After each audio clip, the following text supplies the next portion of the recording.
Hola Daniel, buenas Hola, tardes. ¿cómo estás? Daniel, mira, en los tiempos que vivimos, para comprar una casa, salvo que tengas mucho dinero o hayas recibido una herencia, hay que gestionar un préstamo hipotecario. Claro. ¿Qué nos aconsejas para tener un buen desenlace de esta gestión? Como en todos los aspectos de la vida, Mercy, lo primero que hay que hacer es mentalizarse. En todos aquellos actos en los que uno se va a comprometer durante mucho tiempo, mentalizarse con lo que va a ser la vida futura es fundamental. Si tú te vas a casar, tendrás que mentalizarte cómo va a ser tu vida después de casado. Porque si lo que haces es intentar seguir tu vida de soltero luego de casado, seguramente tu matrimonio fracasará. Y con las hipotecas es lo mismo. En el tema de la mentalización yo diferenciaría dos grandes cosas.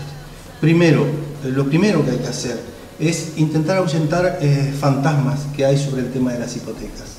Hay mucha gente que piensa que firmar una hipoteca es condenarse a que el banco es su verdugo, que lo torturará durante 40 años y que al final terminará sin nada. Una hipoteca es un contrato comercial igual que cualquier otro, que tiene sus cláusulas y en las que las partes se comprometen a cumplirlas, ¿verdad? En España se hacen todos los días miles de hipotecas y el 99,9% de las personas que las han firmado pues siguen yendo a trabajar, siguen saliendo a cenar, siguen haciendo su vida y pagando sus hipotecas. Sí, es cierto que en determinados momentos hay algunas que fracasan, ¿sí? Y que las personas pues quedan en mala situación, ¿verdad? Pero eso también me lleva a la segunda parte, que es el otro aspecto de la mentalización, y es que cuando uno va a hacer una hipoteca tiene que hacerlo con mucha responsabilidad, ¿verdad? Porque puede suceder, así como por un lado tengamos que ahuyentar fantasmas, por otro lado tengamos que cuidarnos de espejitos de colores. En España se dio el caso en los años 90 y hasta el año 2006 en que veíamos espejitos de colores y se hicieron hipotecas que finalmente mucha gente no pudo pagar y que se dio lo que se dio, lamentablemente para esas familias, ¿verdad? Pero aún así ese porcentaje no ha pasado del 2,5%. Quiere decir que la inmensa mayoría de la gente, por suerte, ha trabajado con mucha responsabilidad en ese sentido, y que es lo que nosotros aconsejamos, ¿verdad? Lo primero que tiene que hacer una persona para sacar una hipoteca es conocer su capacidad económica y financiera, ¿verdad? Yo para eso le aconsejo que consiga un asesor inmobiliario que le hará un estudio por medio de los bancos para saber cuál es su capacidad financiera, ¿verdad? Y a partir de ahí empezar a buscar una casa dentro de los valores que él pueda pagar, que tenga la seguridad que va a poder pagar sin comprometer su seguridad. Porque si tú compras una casa, ganas 1.000 euros y sacas una hipoteca en la que vas a pagar 700, no te va a alcanzar para comer. Y a la hora de elegir, pues elegirás comer que pagar la hipoteca. Y ahí es donde empiezan los problemas, ¿verdad? Puede pasar también, muchas veces pasa, el error más grande que comete la gente es que va a ver casas y después hace el estudio financiero. Pero ¿qué sucede? Muchas veces te enamoras de una casa y te encaprichas con esa y quieres comprarla, ¿verdad? Y cuando haces el estudio financiero no te da el perfil para comprarla. A veces te falta poco y haces un esfuerzo, y a veces te falta un poco más y haces otro esfuerzo. Y el vendedor que quiere venderte tu casa hace esfuerzos para que tú te la compres. Y el agente inmobiliario que te la vende también trabaja para que te la compres. Y finalmente terminas comprando una casa que es la que te gusta, pero que no vas a poder pagar. ¿Entiendes? Porque terminas haciendo una hipoteca que está por encima de tus posibilidades. Por eso lo primero que hay que hacer es saber tu capacidad de pago, ¿no? En ese sentido, por ejemplo, hay mucha gente que dice los bancos ahora están muy duros o hacen esto o hacen lo otro. Los bancos, las condiciones hipotecarias que tienen los bancos son las mismas que hace algunos años. Lo que pasa es que hace algunos años había un furor de que toda la gente compraba muchas veces por encima de su capacidad. Y es cierto, también los bancos fueron cómplices en ese sentido. ¿Ah? Pero, como yo digo, para el baile se necesitan dos, y para una hipoteca también. Es decir, hay una responsabilidad compartida, pero el que pierde más en esa responsabilidad es el comprador, ¿verdad? Entonces es el que tiene que tener más cuidado. Ya te digo, las condiciones siguen siendo las mismas. Los bancos van a estudiar, seguramente hoy miran con mucho más cuidado eso. Pero como te repetía hoy, seguramente ningún banco te va a dar una hipoteca cuando tu endeudamiento sea superior a un 30%, porque sabe que si no, no vas a poder afrontar con comodidad el resto de los gastos que tengas que hacer para tu vida, ¿verdad? Y si tú tienes un contrato a 6 meses, seguramente no vas a poder sacar una hipoteca, pero no es porque los bancos se hayan endurecido, sino porque tú vas a firmar un contrato a 30 o a 40 años. ¿Y cómo va a tener la seguridad del banco de que lo vas a pagar si tienes trabajo para 6 meses? ¿Entiendes?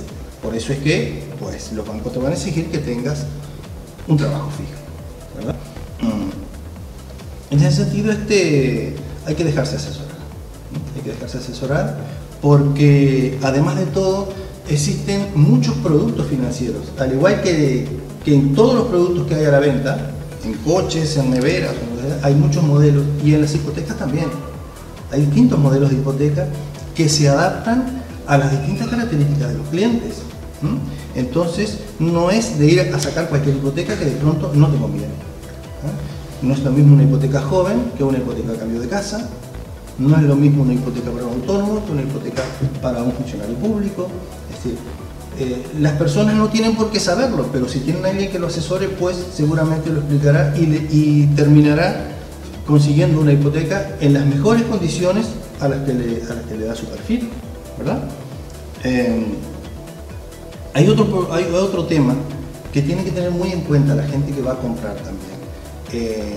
Cuando yo te digo, la gente va a ver una casa y le gusta, y el tema no es que económicamente o financieramente le dé para sacar la hipoteca. También hay que tener en cuenta el valor de tasación que tiene la casa, ¿verdad? Porque muchas veces, aunque te dé la capacidad económica para acceder a la hipoteca, no te olvides que las hipotecas en España y generalmente en Europa, la ley de hipotecas, tú no solo tienes una responsabilidad hipotecaria con el banco, sino que además tienes una responsabilidad civil. Entonces, la propiedad tiene que tener un valor de tasación suficiente como para que el banco se cubra si tú no pagas. Porque si esa tasación no da, el banco pues no podrá cobrar, y entonces seguramente no te va a dar ese crédito, ¿entiendes? Por eso, además de ser cuidadosos en el tema de hasta cuánto gastar, también hay que ser cuidadoso en el producto que se elija. Ese producto tiene que ser acorde, con una tasación acorde a lo que se vaya a gastar.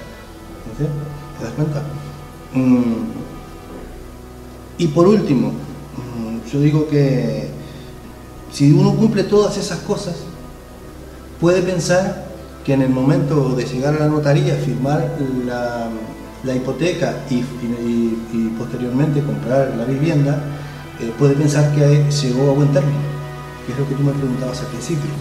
Y yo digo que en realidad llegó a un buen principio, porque después viene la post-compra, y en eso también yo digo que hay que ser muy responsable, ¿verdad?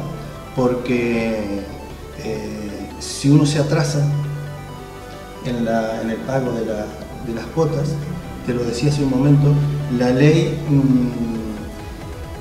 tiene una responsabilidad hipotecaria y una responsabilidad civil sobre las personas, y si cuando tú no pagas, si el banco te quita la casa, además podrá reclamarte parte de la deuda para que tú lo sigas pagando. No es lo mismo que en Estados Unidos, donde la persona que tiene problemas con el pago entrega la casa al banco y queda libre de deudas, ¿verdad? Entonces también tenemos que ser responsables en eso, y yo aconsejo a las personas que hacen una hipoteca y que en determinado momento, porque se puede dar, siempre se puede dar, que tengas algún problema y no puedas pagar por un tiempo la hipoteca, que hables en el banco, que te acerques al banco, que expliques esa situación. Porque seguramente el banco intentará también junto contigo hallar una solución. Tienes que partir de la base que los bancos, el negocio de los bancos es prestar dinero, no es vender casas. A los bancos no les interesa quedarse con tu casa, se quedan cuando no hay más remedio. Entonces, si tú eres un buen pagador, has demostrado que durante un tiempo eres un buen pagador y tienes un problema, acércate al banco. Acércate al banco porque es una forma de demostrar de que sí tienes interés y entre todos, pues, entre el banco y tú intentarán hacer una solución. Siempre que la haya, seguramente la podrán encontrar. No la encontrarán cuando no haya más, pero mientras exista una solución, seguramente la podrán. Siempre que haya buena voluntad de tu parte y del banco. Que en definitiva, cuando firmas una hipoteca, lo que firmas, además de una cuestión comercial, es un compromiso de confianza entre el banco y tú. Pues Daniel, gracias por tu tan explícita respuesta. Gracias Buenas a ti. tardes.